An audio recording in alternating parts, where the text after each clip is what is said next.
तयारी केलेली आहे, पण एकदा एक गॅजेटच्या संदर्भात हैदराबाद गॅजेटच आज न्यायालयामध्ये प्रलंबित आहे, म्हणून आम्ही जरा या बाबतीमध्ये आपलं पुढे अडथळा येऊ नये यासाठी आम्ही शासन त्या बाबतीमध्ये एक सावध भूमिका घेतली.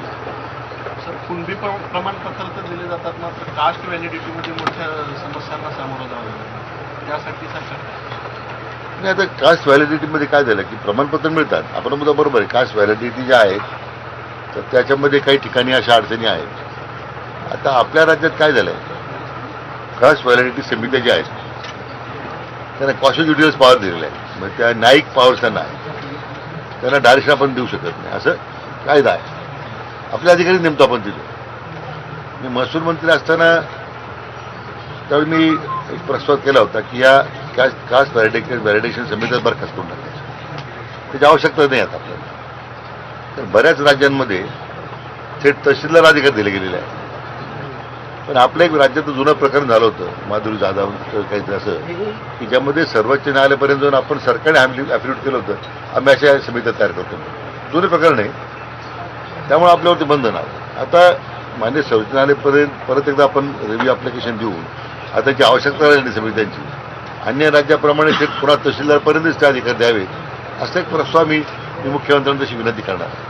त्यामुळे कास्ट व्हॅलिडिटी जो विषय आहे हा काही नुसतं जात प्रमाणपत्र सगळ्याच बाबतीमध्ये आहे. बेसिकली आता मुलांचे ॲडमिशन्स आता आहेत किंवा जास्त काळ तू खरं म्हणजे असं तरी आपल्या निवडणूक करता जास्त लागतो, ग्रामपंचायत, पंचायत समिती वगैरे, आपल्याकडे त्याला जास्त महत्त्व आहे कास्ट व्हॅलिडिटी करता आणि सरकारी नोकऱ्याकरता विशेषतः लागणार असतात. परंतु याची आवश्यकताच नाही असं माझं मत आहे.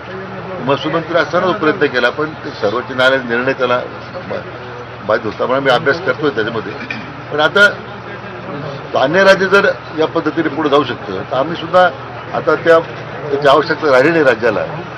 एक स्वतंत्र अर्ज मूव्ह केला सर्वोच्च न्यायालयामध्ये, तसं ही समिती बरखास्त करून पुन्हा अधिकारी तहसीलदार देऊ शकतो का, काय आम्ही तपासून पाहतो. आम्ही मुख्यमंत्र्यांनी तशी विनंती केली. जून महिन्यामध्ये ॲडमिशन होणार आहे, तर त्यासाठी मोठ्या प्रमाणामध्ये त्यांना कुणबी प्रमाणपत्र ते लागणार आहे आणि व्हॅलिडिटीसुद्धा दिली जात नाही, व्हॅलिडिटीसुद्धा वेळ लागतो. सरकार यासाठी काय तातडीनं पावलं उचलणार आहे? नाही, आता म्हणून त्याला आपण त्याप्रमाणे जे मगाशी तुम्हाला जे पाटलांनी मला कन्नडच्या बाबतीमध्ये एक मुद्दा उपस्थित करताना मी त्यांच्या माध्यमातून पाहिलं होतं होताना, म्हणून ती दखल घेऊन आपण ताबडतोब त्याचा आढावा घेतला. मी आज कन्नडचे प्रांत बोलवले होते, ते ज्या लोकांची व्हॅलिडिटी थांबवली होती त्यांना बोलवलं होतं. ते वस्तुस्थिती होती की अधिकाऱ्यांच्या निष्काळजीपणावरती घडलं होतं. अशा मग सर्रासपणे व्हॅलिडिटी थांबल्या जातात का, तर ते माननीय विभागीय आयुक्तांना मी आज सूचना केलेल्या आहेत की 2-3 आमच्या बैठका झाल्या आहेत, VC होतात राजभाषाला. पण या पार्श्वभूमीवर आता ज्या पुढच्या 15 दिवसामध्ये याच्यावर थोडं युद्ध पातळीवर काम करण्याची आवश्यकता आहे. ज्यामुळे आपण म्हणता तो मुलांच्या ॲडमिशनचा मुद्दा आहे, तो आपल्याला त्यातून त्यांना कसं दिलासा देता येईल तो आमचा प्रयत्न राहील. या बाबतीमध्येच जरांगे पाटलांनी असं म्हटलं होतं की बाबा ह्या अधिकाऱ्यांना जर मुलं विचारायला गेले प्रमाणपत्र द्या, ते अधिकारी सांगतात की हे सगळं वरूनच थांबवले, वरून काही सूचना आलेल्या नाही, अशा पद्धतीचे उत्तर अधिकारी देतात असं जरांगे पाटील. नाही, असं वरून कोणी काही सांगितलेलं नाही आहे. हा विनाकारण गैरसमज झालेला आहे की वरून काय वरून काय सांगितलेलं आहे. आता आपण 3 लाख जर दाखले दिलेले आहेत, आता वरून जर सांगितलं असं वरून दाखले मिळाले असते. खाली जर यंत्रणेमध्ये, आता उदाहरणार्थ मी कृषी मंत्री असताना त्यावेळी शेतकऱ्यांच्या आत्महत्येच्या कुटुंबियांना आपण मदत देण्याकरता ज्यावेळी आम्ही प्रस्ताव मागवायचो त्यावेळी आमच्या अधिकारी मला सांगायचे की कागदपत्र पूर्तता झाले नाही, कागदपत्राची अपूर्तता आहे. मग मी तो निर्णय केला की त्याच्या कुटुंबात दुःखाची घटना आहे आणि तुम्ही अपेक्षा करता का, मग गावात पुरुष काय करतो. मग आम्ही कंपल्सरी आता शेतकऱ्याच्या घरी जाऊन ती कागदपत्र पूर्तता करून घ्यायच्या सूचना दिल्या आहेत. आता मग ते काम बहुतेक प्रकरणं वेगात निघाली, प्रलंबित काय फाशी झाली. तर संवेदनशील पाहिजे यंत्रणा, तर त्या यंत्रणाच्या गावात आपण नेमलेल्या आहेत त्याला थोडंसं टास्क मास्टर म्हणून काम करावं लागेल. मी त्या मतदारसंघातील आमदार महोदयांनी पत्रावरून विनंती केलेली आहे की तुमच्या मतदारसंघातील या कास्ट व्हॅलिडेशनमध्ये जे प्रमाणपत्र देण्याबद्दल तुम्ही शीघ्रगतीनं काय आढावा घेता, महिन्यात आढावा घ्या, लवकर त्याची कारवाई होईल पहा, आणि जर तुम्हाला वाटली अडचण काही तर मग यायच ना अध्यक्ष म्हणून माझी संपर्क करा. मग आमच्या आमदार मोदी लक्ष घालत आहेत. पण आणखीन मला वाटतं मी आणखीन त्यांच्याशी परत बोलेल की या विषयामध्ये आणखीन त्यांनी प्रभावीपणे काम करण्याची आवश्यकता असेल त्यांना मी विनंती करणार आहे. तुम्ही चर्चा करण्यासाठी आलेला आहात, त्यांच्या अनेक मागण्या आहेत, तुम्हाला त्या सर्व माहिती आहे, त्यामधल्या कुठल्या सोडवण्याच्या पर्यंत आलेल्या आहेत? म्हणजे आता गुन्हे मागे घेण्यासंदर्भात मी तर सांगितलं 90% जवळ गुन्हे मागे घेतलेले आहेत, पण काही गुन्हे इतके गंभीर स्वरूपाचे होते, एक दोन ठिकाणी घरं जाळली गेली वगैरे, त्यामध्ये आता काही कर्मचारी कमी करता येतील हा फक्त मुद्दा आहे. तर त्या न्याय व विधी व न्याय विभागाची चर्चा करून करू. नोंदीवरून थोडासा संभ्रम आहे. नेमक्या किती नोंदी शासनाने नोंद आढळलेली आहे? शिंदे समितीने कोणी किती आतापर्यंत 58 नोंदी म्हणते, शोधलेल्या आहेत, कोणी 14 त्यावर लाख म्हणते, बराच 12 लाख म्हणते. नेमका शासनाचा आकडा खरा किती आहे नोंदी? न्यूज मागे सारखं एकंदरीत पहिल्यापासून आतापर्यंतचा आहे की मग हा आंदोलनानंतरचा? नाही, असं आहे. 3 वर्षाचा आहे का तो आपल्या- पासूनचा? साधारण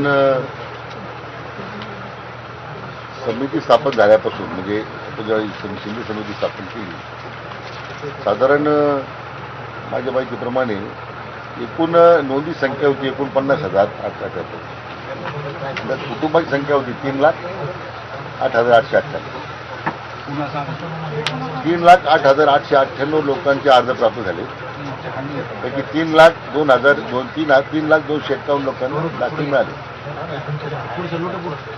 नाकारले अर्ज संख्या 427 आहे. एकूण नोंद किती आढळल्या? 49,078. 49 या 3 वर्षामध्ये.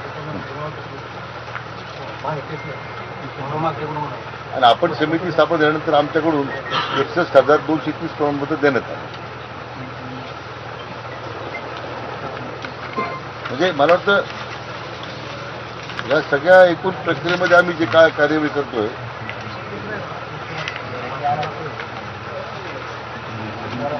58 लाख नोंदीचा उल्लेख केला जातो जो वारंवार. नवीन जी आर आम्ही काढतो तो तुझ्या गायच्या स्तरावर की 26/2/2022 ही नवीन या सुविधा तयार केला कार्यपद्धती ही याला किती पैसे जाईल आता काही तुम्हाला म्हटलं तेव्हा काम सुरू केल्यामध्ये कसं होतं संपल्या आता आम्ही याच्यात पूर्ण प्रोसेस करतो.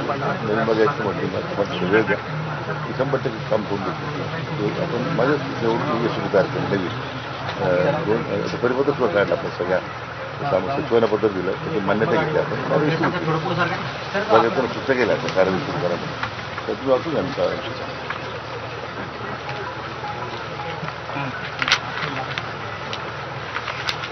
सर 58 लाखाच्या नोंदीचा उल्लेख केला जातो वारंवार. 49 की 50? नाही तो नोंदी आपण सगळ्या राज्याचा एकूण आकडा आपण शोधतो.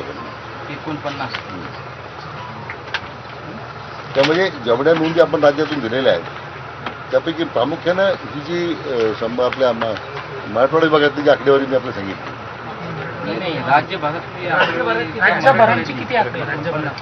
ती 53 लाख होती, परंतु मराठवाड्यामध्ये आतापर्यंत संपूर्ण राज्यामध्ये आतापर्यंत किती दाखले तरी झाले न्यायमूर्ती शिंदे समितीच्या स्थापनेपासून म्हणजे 7/9/2023 पासून तर 19 मे 2026 अखेर राज्यामध्ये वितरित दाखले 12,96,000.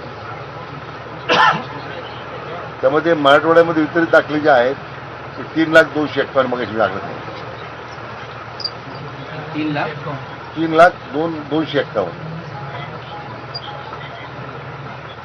आणि माझी अध्यक्ष समिती गठीत केल्यानंतर 61,230.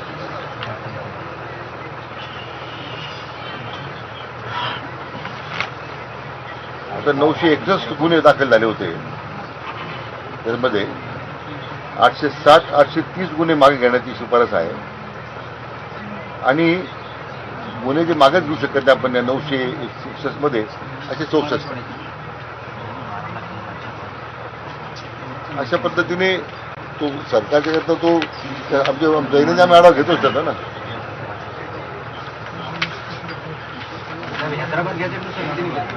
हैदराबाद गॅझेटनुसार किती नोंदी सापडल्या? 61,000. हैदराबाद गॅझेट प्रमाणे 61,000 टाकले. आकडेवारीनं अजून संभ्रम आहे की राज्यभरामध्ये नेमका किती आकडा आणि मराठवाड्यामध्ये किती आकडा आढळला? शिंदे समिती स्थापन झाल्यापासून एकंदरीत राज्यभरामध्ये किती नोंदी सापडल्या आणि मराठवाड्यात किती दिलं नोंदी? जातं ते आम्ही चर्चा सुरू करतो. त्याचं काय होईल मग तुमचं करून करताना काम. साहेब जरांगे पाटील 8 दिवसापूर्वी असं म्हणाले की हैदराबाद गॅझेटनुसार फक्त 328 प्रमाणपत्र वितरित होते. मी आता आकडेवारी मी सांगितली त्यांना माझ्या समोर आहे 64,000. 61,000. पण ते सुद्धा काही जिल्ह्यामध्ये थोडं काम कमी आहे. म्हणजे धाराशिवमध्ये काम कमी आहे, परभणी हिंगोलीमध्ये काम कमी आहे. मॅक्झिमम काम बीड जिल्ह्यात झालेलं आहे. आता ते चर्चा लागली तर आम्हाला चर्चा करून जाऊची आहे ना. म्हणजे काय होईल ते गैरसमज संभ्रम म्हणते तर ते राहायला नको कोण. माझं पहिलंच म्हणणं आहे